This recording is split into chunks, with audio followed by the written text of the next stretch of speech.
guys, listen, we're back. Today we're talking about overtraining. I'm going to tell you guys exactly why you don't need to worry about it, why most people who worry about it are completely wrong. I don't think most people understand what it is. I think there's such a word, right? It is very easy to take this word and just bump it into whatever context, but it's been so skewed out of what it actually is. And it's just a shame because a lot of people, they think that, they have to do X, Y, and Z because of some label that they've put on themselves. So there's essentially two things that we're going to talk about, which is overreaching and overtraining. Okay, and this is completely different. Completely different. Now, as you train, right, the goal of training, anyone who trains for something, right, they want to increase to a new level, okay, a heightened level of performance, right, or look better, or whatever it is you're training for. But overtraining usually isn't something to worry about if you're someone who just trains for looks, okay? So if you're someone who does that, you can click off this video if you want. You don't have to worry about it, but stick around. I'm going to tell you exactly why, what it is. So I got this article from National Library of Medicine, which is where you can find all sorts of articles, and I'm going to link this one down in the description. So I'm going to read a little bit about what overtraining is, what is different from overreaching, and I'm going to get back to that too. Overreaching is considered an accumulation of training loads that leads to performance decrements requiring days to weeks for recovery. Overreaching followed by appropriate rest can ultimately lead to performance increases. Big point. However, if overreaching is extreme and combined with an additional stressor, overtraining syndrome may result.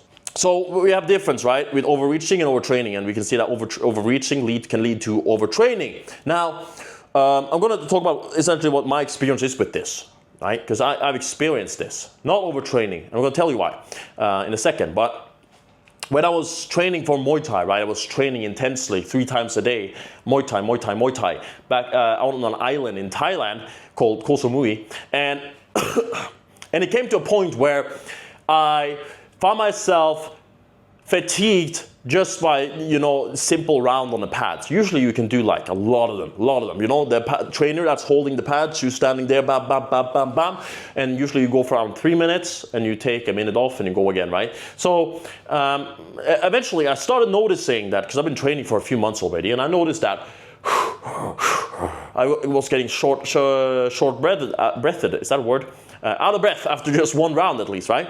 And not even that, but what it told me was that there's something wrong, essentially, because we have a baseline, right, of where we're performing, what we're able to do, and then it's very easy to see, and I made a video on this in the past too about how to recognize like poor performance. It's just like looking at what you have as a base level. This is why testing can be so good, and actually like having a plan for what you want to do, because you can, if you're just a bit more conscious than most people, you quickly find out that something is wrong, okay? And then so I found out that, okay, something is up here. What the hell's going on?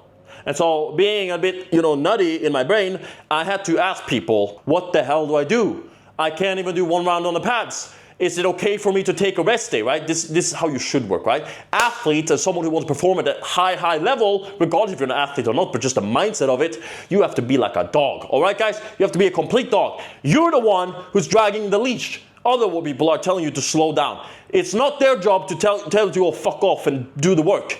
It's your job to actually drag the leash and get the work done, want to get the work done. That's the mindset, okay? Regardless if you're soldier, athlete, anything, right? This is the ideal mindset.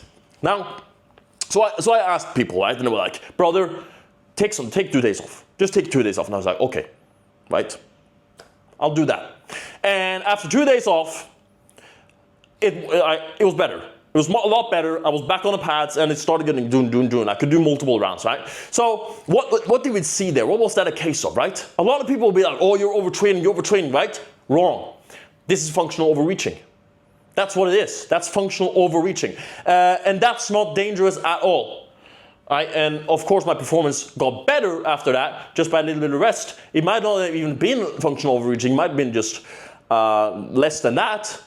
But our bodies are so resilient. It's so smart. My God, is the body smart. Guys, I don't know if you know this, but don't ever say that your body is weak. First of all, that is a shit mindset, but also your body is so smart. It can adapt to almost anything.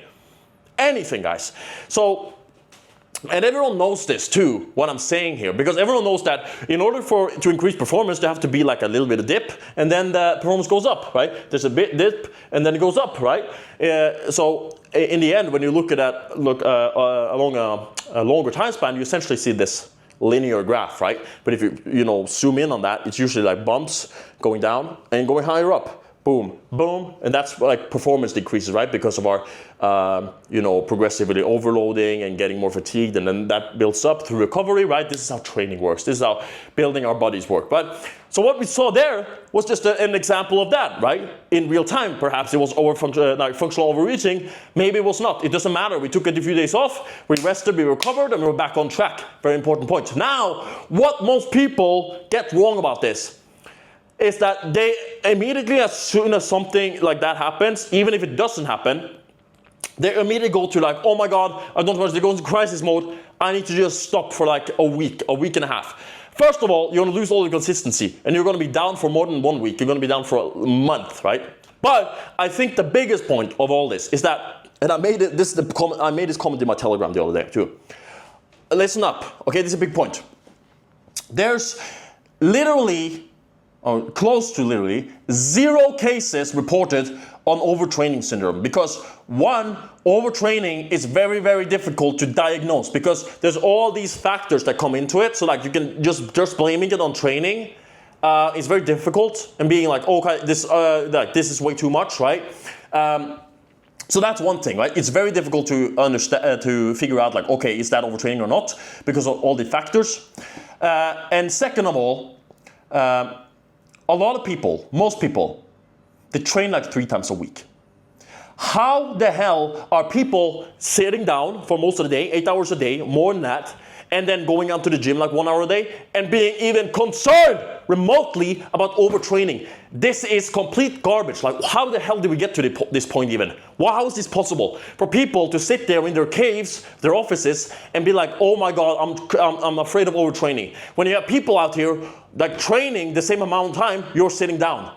How is this possible? And it's not about, oh, they're at a different level. Everyone can get to that level. This is how you train, right? You go down in the depths, you go back, get better, right?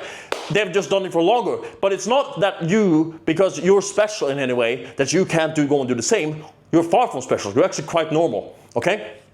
So it's very interesting to see how some people think when it comes to this. Oh no, I think like 4 sessions a week could be overtraining. You don't even know what overtraining is. You barely know what training is at all. What the hell are you talking about? So when it comes to like overtraining, this label, if you guys ever even considered that you might be overtraining, get rid of that shit, okay? You need to let that go already, okay? Whatever you're doing, you're not doing enough of it. And I made a video the other day about if you want to improve recovery, the worst thing you do is to think like, oh, this is overtraining, I need to focus on my recovery. The best thing to do, the most important thing to do, is to go and train harder, go and train more. So go watch that video. I'll put the annotation here. Go watch that video. But aside from like physiological factors that come into this, that come into play when we're talking about overtraining, what works and what doesn't work, it's this, guys. We're building way more than just a body. We're building way more than just a body, our performance. We're building character, and we're building a mindset. And you know what's dangerous, more dangerous than overtraining? Being a pussy, all right? Being a pussy is way worse than overtraining, right? That's gonna kill you. It doesn't matter even how good you look, right? I know a lot of people who look good, look better than me even, right? But when I ask them, hey, why are you not training more than this? Why are you training more than that? And they say, oh, I'm afraid of overtraining. Hey, you're a pussy, right? And so that's gonna affect you more than if you just went out there and trained a bit harder, right? Because now no one respects you, your girlfriend hates you, right? So this is really dangerous, guys. You sit here with this label and this mindset of like, oh, I might be doing too much when you're barely doing anything at all. What the hell, guys? What the hell? And it's, like I said, we're building way more than just bodies here.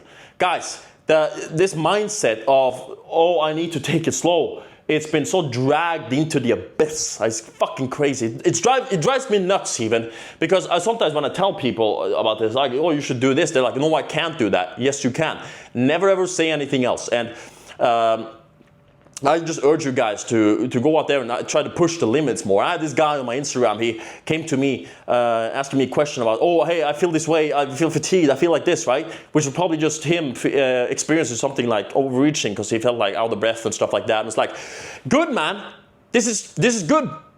You actually experience what it's like to push to the next level. Congratulations, you've experienced what most people want, what most people don't dare to do. You should be grateful. This is so good, man. If you get to that point where you're like, oh, I feel like I'm out of breath, I just one round, I've been training my ass off, good. You did what most people can't do, which is actually challenge themselves and actually see that, in their lives. For once in your life, I say this, I'm going to say this to you. For one time in your life, go out there and try to actually achieve a bit more. For once in your life, go out there and actually try and feel what it is to feel when your body's like super fatigued, when there's nothing left. Very few people get to feel that. And it's such a beautiful thing because, as I said, our bodies are so adaptable, our bodies are so smart, it knows how to recover. It knows how to push through that. You know what the body does when it comes to a place where it's like it smells really foul? For example, when you see a dead body and there's dead things and there's bad smells, you know what the body does? The nose does? It adapts to the smell. Eventually, give it an hour, you won't smell anything. It's genius. It's complete genius. It's not just about the brain, guys. The mind and the body they're connected. It's not two separate entities. And so we don't want to go from the mindset that we are smart here but dumb here. But it's all part of the same thing. How the body can grow a baby in the womb of a woman. The examples are already there. It's up to you to decide what you want to do, of course. You can go from whichever mindset frame you want to. But I'm telling you guys, this is one of the most beautiful experiences to have in life. To actually go out there and push further, push harder, and push better. Right? And with that, I want to thank you guys for watching. Go out there, challenge yourself. Take care, and God bless. Boom!